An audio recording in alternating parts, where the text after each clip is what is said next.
Jail मंत्री धर्मवीर प्रजापति आज Etawah central jail पहुंचे, जहां पर कैदियों को हनुमान चालीसा और सुंदरकांड वितरित किए।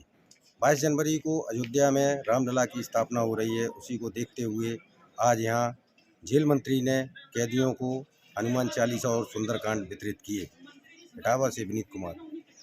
इटावा कारागार और होमगार्ड मंत्री धर्मवीर प्रजापति ने केंद्रीय और जिला कारागार में बंद कैदियों को हनुमान चालीसा, सुंदरकांड और कंबल का वितरण किया। मंत्री धर्मवीर प्रजापति ने पत्रकारों से वार्ता करते हुए बताया कि जेल में बंद कैदियों को भगवान राम का आदर्श मानते हुए धर्म की राह पर चलने की सलाह दी गई और कई कैदियों की आदतों में सुधार भी हुआ है। कई कैदियों ने नशा, व्यसन और अपराध न करने की कस्में खाते हुए धर्म के रास्ते पर चलने का संकल्प लिया है। राज्य मंत्री धर्मवीर प्रजापति ने बताया कि अयोध्या में राम मंदिर की प्राण प्रतिष्ठा को लेकर विपक्ष राजनीति कर रहा है। जब राम मंदिर नहीं बना था तब यही विपक्ष कहता था कि बीजेपी मंदिर बनवाएगी और तारीखें नहीं बताएगी। अब यही विपक्ष कह रहा है कि मंदिर बीजेपी बना रही है। भगवान राम सबके हैं और सबको भगवान की आस्था रखनी चाहिए।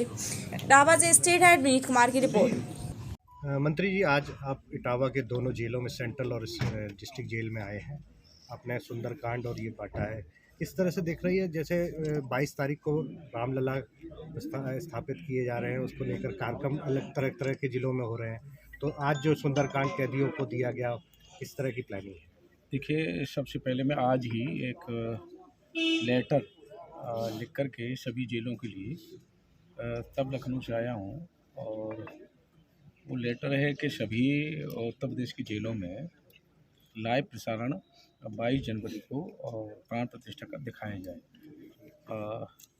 जब पूरा देश इसका साक्षी बन रहा है, बड़े लंबे अरसे के बाद तमाम हमारे मनीषियों ने त्याग, बलिदान, समर्पण किया, तब जाकर के भगवान की जन्मभूमि पे मंदिर और प्राण प्रतिष्ठा हम लोग देख पा रहे हैं। और हम सब लोग सौभाग्यशाली भी हैं, हम लोगों के सामने हो रहा है, हम सब लोग साक्षी बन रहे हैं। जब पूरा देश साक्षी बन रहा है और विश्व के लोग भी उसके साक्षी बनना चाह रहे हैं, तो हमारे कैदी वो भी इस देश के नागरिक हैं, वो भी क्यों इससे वंचित रहें। और ये व्यवस्था हम लोग करने जा रहे हैं। सभी कैदी पेशेवर अपराधी भी नहीं हैं, अनायास तमाम घटनाएं हो जाती हैं और कैदी बन जाते हैं, तो वो भी इससे वंचित रहें। अभी मैंने जब चर्चा की,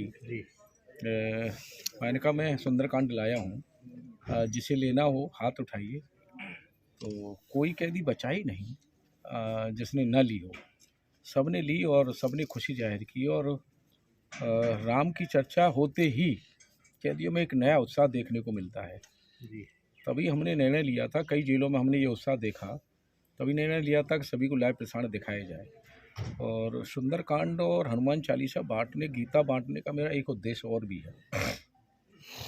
कैदी 4 साल, 5 साल, 6 साल, 10 साल, 12 साल जेल में रहते हैं, जैसी धारा में आए हैं, और उनके पास बाहर की दुनिया से वो बिल्कुल कट होते हैं। आपस में उनके पास केस की चर्चा के अलावा कोई और विषय ही नहीं है।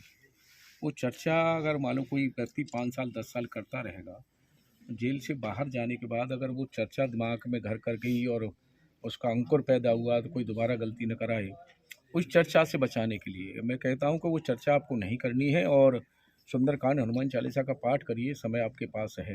हनुमान चालीसा और राम का जो जाप करने से कितना अंतर आप देखेंगे? जैसे अभी तो पूरे विश्व में सब राममय होता जा रहा है 22 से पहले। हमारे जेलों में भी मैंने देखा है, तमाम कैदियों की मनोदशा बदली है। मेरे पास कई ऐसे वीडियो हैं जो कैदियों ने स्वयं कहा है कि आपके आने के बाद, आपका संवाद सुनने के बाद हमारी सोच बदली है और हमारी विकृति मानसिकता ख़त्म हुई है। एक लड़का एक जेल में हमारे संवाद के बाद खड़ा हुआ और बोला, उसने कहा कि मैं मंत्री जी कुछ कहना चाहता हूँ। हमने पूछा उससे, तो उसने बताया कि मैं नशेड़ी था और मेरा पूरा घर नशा करता है और मैं उत्पाती भी था, यहाँ जेल में भी उत्पात करता था, लेकिन आपका संवाद सुनने के बाद, जब पहले आए थे, जब संवाद सुनने के बाद मैं बिल्कुल शांत हो गया हूँ, मैंने नशा छोड़ दिया है। मैंने घर में अपने में फ़ोन करके कहा कि भाई नशा कोई नहीं करना है, मंत्री जी आए थे ऐसे समझा रहे थे, मेरे घर वालों ने भी नशा छोड़ दिया है। बहुत कुछ बदलाव हमें देखने को मिला। एक कैदी जब हम संवाद के लिए खड़े हुए तो खड़ा हुआ, मंत्री जी हमारी बात सुन लो। हमने कहा एक नहीं 2 कहना, लेकिन हमारी बात सुन लो। उसके बाद फिर वो खड़ा हुआ और बोला अब मैं 2 बात कहूँगा। हमने कहा बताइए।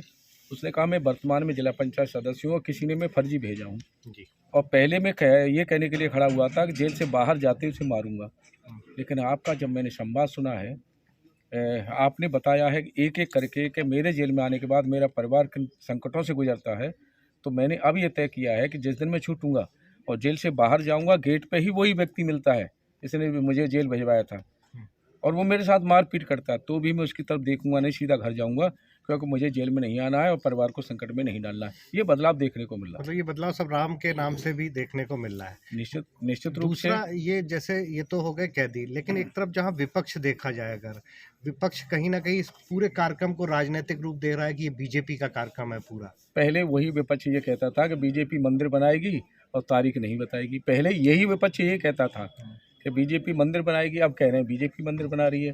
भाई भगवान सबके हैं, सबके हृदय में वास करते हैं। मेरा सुझाव है कि 500 सालों से ज़्यादा लंबे अरसे के बाद ये अवसर आया है, सबको इसका साक्षी बनना चाहिए और मैं कह सकता हूँ भगवान उन पर भी कृपा करेंगे। अच्छा, जिस तरह से अभी मायावती और मुलायम अखिलेश यादव को लेकर जो चल रहा है बहस, एक तरफ अखिलेश यादव को मायावती गिरगिट कह रही हैं और वहीं दूसरी तरफ अखिलेश यादव कह रहे हैं कि अगर एनडीए में शामिल होते तो ये प्रधानमंत्री के दावेदार होते और हम लोग पीएम के लिए इनको एक्सपोज करते हैं। इसके पीछे सही बात तो है कि राजनीतिक बयानबाजी है और वोट बैंक की नीति के आधार पर ये बयानबाजी हो रही है। और तमाम मैं भी सुन रहा हूँ कांग्रेस के नेता अभी अयोध्या गए हैं, सरयू में स्नान किया है, दर्शन भी किए हैं, उधर ये बयानबाजी भी हो रही है।